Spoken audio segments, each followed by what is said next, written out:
And as WPTV News Channel 5's Tori Dunnan reports, some cardiologists are now pushing for their heart patients to sign up for remote monitoring. They say it can save lives.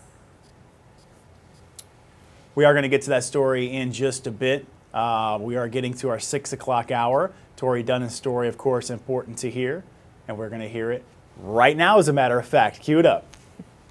Bodo Dolch is going on year 5 with a defibrillator. Just recently, he was alerted something was wrong. And they were calling like 1, 2, 3, 4 different people. And then I was in AFib. I had no external symptoms, as far as I could tell, that I was in trouble. His remote monitoring device alerted his cardiologist, Dr. Jonathan Rossman, that there was a big problem that was then treated in real time. He didn't know he was in atrial fibrillation. We saw it on our remote monitor and we started him on a blood thinner. And we see this, 2 to 3 times a week. Due to COVID-19, many patients are reluctant to go to doctor's visits for care or even the hospital. We don't go to the doctor unless we are forced. Dr. Rossman says they've seen an uptick in people signing up for remote monitoring. It's the ability for the doctor to monitor a patient's heart device, even though they're not physically in the office. I, from my office, am able to get information from your device no matter where you are,